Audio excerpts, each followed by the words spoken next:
नमस्कार, आदाब, मैं राजेंद्र। स्टूडेंट्स, हम पढ़ रहे थे अक़वाल और इंसानियत के बारे में कि अक़वाल का जो लिखा हुआ है, अक़वाल की जो शायरी थी जिसको हवाज़ा ग़ुलाम अलसादी ने लिखा था, और ये एक मकाला था। मैंने आपको पहले ही बताया था कि मकाले में क्या होता है, एक पूरी तरीके से बहस की जाती है, छानबीन करके उसको लिखा जाता है कि वाक़या में जिसने शायर ने लिखा हो वो सही लिखा है या नहीं। तो नेक्स्ट पैराग्राफ पढ़ते हैं, पेज नंबर 92 है हमारा। अक़वाल का ये पैगाम निया है, उन्होंने अनोखा नहीं। कहता है उनका जो पैगाम तो जो समाज में सुधार लाना चाहते थे, ये एक निया है। खुदा के हर नेक बंदे ने, हर नबी व वली, हर ऋषि और मुनि, हर मसला और फ़लसफ़ी ने अपने अंदर में इसे दोहराया। कहते उन्होंने जो लिखा था हर बंदे ने, हर चाहे नबी है या वली है या ऋषि है या मुनि है, हर बंदे ने अपने अंदर उसको दोहराया, अंदाज में दोहराया, यानी कि अपने हर अंदाज में उसको अपने अपने अंदाज में दोहराया, यानी कि लिखा हुआ है, दोबारा कहा हुआ है। महात्मा बुद्ध ने हज़ारों बरस हुए कहा था कि हज़ारों बरस पहले उन्होंने ये कहा था कि तुम दुश्मन को कभी दुश्मनी के ज़रिए ज़ेर नहीं कर सकते। ज़ेर होता है हराना, ठीक है। मैं लिख के बताता हूँ आपको। ज़ेर क्या हो गया? ज़ेर करना मतलब मुकाबला करना उसका, या हराना, ठीक है, मुकाबला।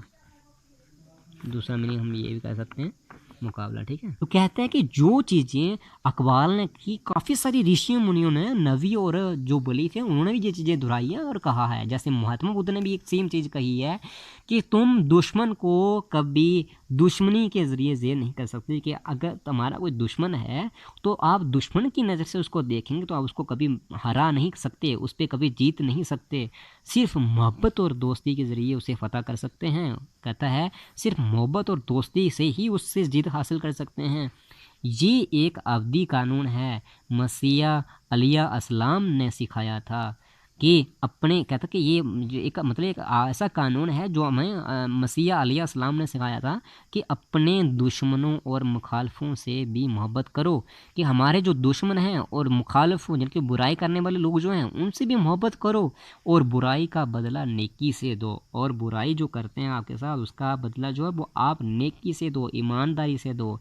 पैगंबर अस्सलाम सल्लल्लाहु अलैहि वसल्लम ने फरमाया था, जो पैगंबर थे प्रॉफिट मोहम्मद, जो उनका नाम सल्लल्लाहु अलैहि वसल्लम था, ठीक है, उन्होंने फरमाया था, उन्होंने कहा था कि अगर खुदा की मोहब्बत का दावा करते हो, कि अगर खुदा की मोहब्बत करते हो, खुदा को अच्छे सच्चे दिल से मानते हो, तो इसके बंदों की खिदमत करके दिखाओ। तो उसके बंदों की खिदमत होने कि अगर आप खुदा को मानते हैं तो इंसान को, मतलब उसको, इंसान जो है उसका जो बंदा है, खुदा का बंदा है, उसकी खिदमत करके दिखाओ, मतलब उसको भी इंसान की नज़र से देख कर दिखाओ आप, ठीक है। नेक्स्ट पैराग्राफ पढ़ते हैं।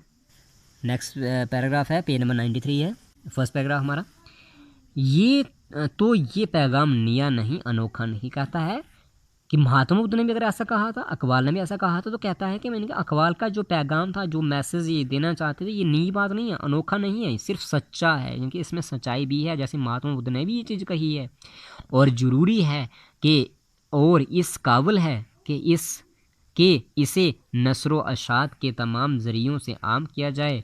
उन्हें ज़रियों में एक शायरी है, किसी हलाक फ़नकार की शायरी, जो लफ्ज़ों में जादू फूंक सकती है और मैनी के रोगों में ज़िंदगी का खून दौड़ा सकती है। कहता है कि एक ऐसा शायर जिसका लिखा हुआ जो है लफ्ज़ों में एक जादू है और मैनी के रोगों में ज़िंदगी का खून दौड़ा सकती है। अगर हम अच्छे तरीके से सोचें तो हम यहीं से अपनी ज़िंदगी है वो बदल सकते हैं। अक़वाल को दुनिया के सामने इस इंसानी पैगाम के अलंबरदार की हैसियत से पेश करने की ज़रूरत है। देखिए, एक जैसे वो अक़वाल ने जो लिखा हुआ, उसके हमें सिर्फ इंसानी पैगाम जो उसका था, उसको एक अच्छे तरीके से हमें पेश करने की ज़रूरत है। इस दिल और दिमाग के इंसान, इस कमाल के शायर, कहता है इतना दिल और दिमाग रखने वाला इंसान जो था, इस काबिल जो कमाल का जो शायर था, इस बसीरत के फ़लसफ़ा आए दिन पैदा नहीं होते। कहता जितने भी ज़िंदगी में जो है अच्छे अच्छे लोग आएंगे, एक अच्छे अच्छे शायर आएंगे, लेकिन ऐसा कोई पैदा नहीं होगा। वो अपने मुल्क और ज़माने के लिए एक बरकत होते हैं। जिस तरह तलू आफ्ताब का जमाल और गुरूब आफ्ताब का जलाल, जैसा कहता है जिस तरह सूरज चाँद का निकलना और सूरज चाँद का छुपना, चाँद की रूह पहली और रोशनी, और चाँद की पहली जो रोशनी है, ठीक है, चाँद की जो रूह पहली रोशनी है, कहकशां का हुस्न, बहते पानी का तराना, जो पानी बहता है, सर बफल्क पहाड़ों की अजमत, हर इंसान की दौलत है। देखिए, हर चीज़ की क्या है, अपनी अपनी खूबी है, अपनी अपनी खासियत है। जो इनसे लुत्फ़ अंदोज़ हो सकता है और अपनी अपनी खासियत है, अपनी अपनी खूबी है, लेकिन इंसान क्या कर सकता है, इनसे कुछ ना कुछ सीख सकता है।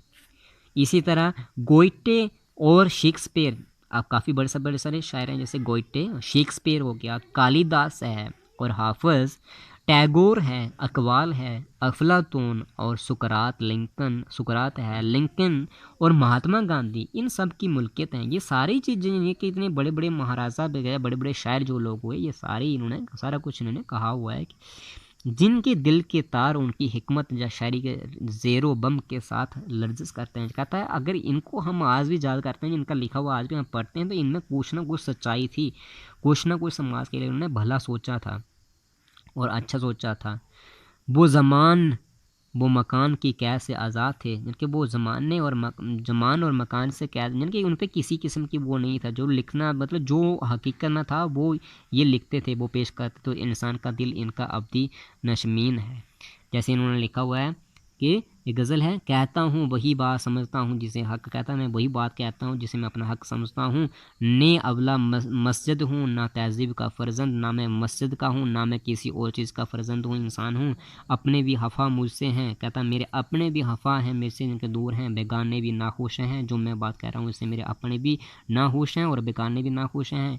मैं ज़ेरे हला हल को कभी कह ना सका, कनकद पुरसोज वो नज़र बाज ना नको, वीन वो कम आज़ाद व गिरफ़्तार पताही, कैसा वो हरसंद, हर हाल में मेरा दिल बेक़ैद। कहता है मेरा दिल जो है हर हाल में बेक़ैद है। हरम क्या छीनेगा मेरे से, क्या कोई छीनेगा, गंचे से कोई ज़ोके शकरकंद। कहता है कि मैं गंसा हूँ अभी, जो ऐसा फूल जो भी खिला नहीं है वो फूल हूँ मैं, मेरे से क्या कोई छीनेगा।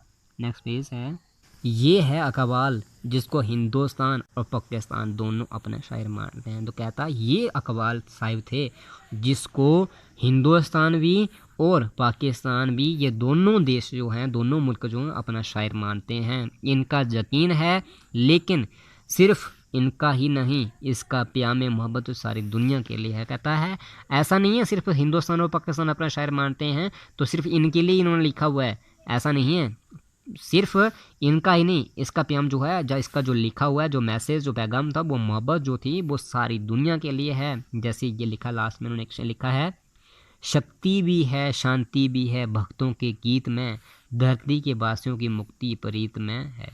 कहता शक्ति भी है शांति भी है भक्तों के गीत में, जो धरती के वासी हैं, जो समाज पे, जो ज़मीन पे जो रहने वाले लोग हैं, उनकी मुक्ति प्रीत में है। ठीक है, तो ये थे अकबाल और इंसानियत कहानी जो हमने अच्छे से पढ़ी। यानी कि इसमें क्या था, ये एक मकाला था। मकाले में हम क्या करते हैं, तनकीद, इनके बहस करते हैं, हम छानबीन करते हैं। हम उसमें जो किसी दूसरे शख्स ने लिखा हुआ हो उसको हम दोबारा लिखते हैं, दोबारा उसमें हम बहस करते हैं, हमें अगर उसका पता हो तो। ये मैं मकाले पे नोट आपको दोबारा बता दूंगा।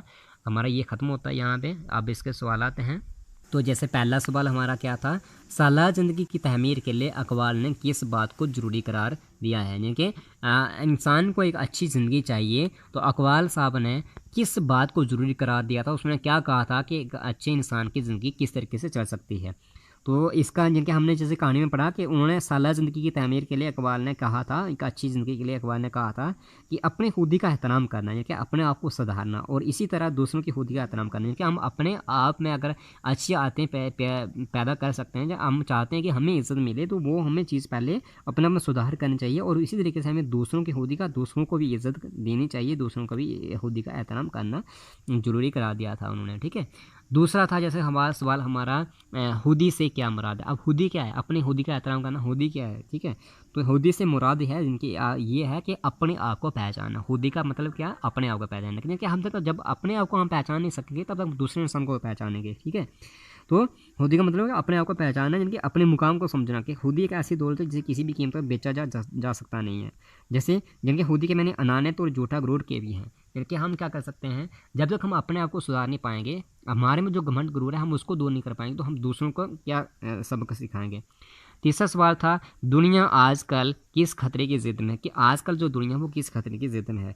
दुनिया जो है आजकल किस खतरे की ज़िद में है। दुनिया जो है वो तहज़्ज़ुब है, उनमें लालच है, घमंडपन है, तंग नज़री है, जिनकी किसी को बुराई से देखना है, नस्ली हसद की ज़िद में, ये सारी चीज़ें आजकल जो दुनिया में चल रही हैं। अकवाल की शायरी के बुनियादी फ़िक्री पहलू क्या है, यानी कि अकवाल का जो बेसिक था, बुनियादी जो पहलू थे वो क्या थे। तो अकवाल का जो है इनका था कि जो समाज में जो कौम है, नस्ल, रंग, जात पात के ख़िलाफ़ उनका एक मसलसल जहाद थी, जिनके एक लड़ाई लड़ रहे थे वो इनके ख़िलाफ़। ये सारी चीज़ें जो थी इनको दूर करने का एक पैगाम देते थे। वो पूरी इंसानियत को भलाई चाहते थे, वो पूरे समाज की भलाई चाहते थे। वो चाहते थे कि हर एक इंसान जो है दूसरे इंसान का खून पीने के बजाय उसके दुख और सुख में शामिल हो, उनका ये कहना था। ठीक है। तो एक और सवाल था, इंसान और इंसानियत की फ़लाह के लिए अक़वाल का पैगाम क्या था। तो इंसान और उसकी इंसानियत के लिए, उसके कामकाज के लिए, की फ़लाह के लिए, बढ़ाई के लिए अक़वाल का क्या पैगाम था। तो उसका पैगाम क्या था, इंसान और इंसानियत की फ़लाह के लिए अक़वाल का ये पैगाम था, हमने पढ़ा भी चैप्टर में पीछे, कि अपने दिल और दिमाग के जो दरवाजे हैं उनको खोल दो, और तहस्सुब नज़री जो है, तंग नज़री जन के बुराई से किसी को देखना या किसी के लिए दुश्मनी पैदा करना, बुरी नज़र से किसी को देखना, इसको है, ये जाले जो हैं दिल में, इनको साफ़ कर दो, इनको दिल से निकाल दो। तो ये सवाल थे, मैं आपको लिख के बता दूंगा। हम इतना सही रखेंगे। Thank you students.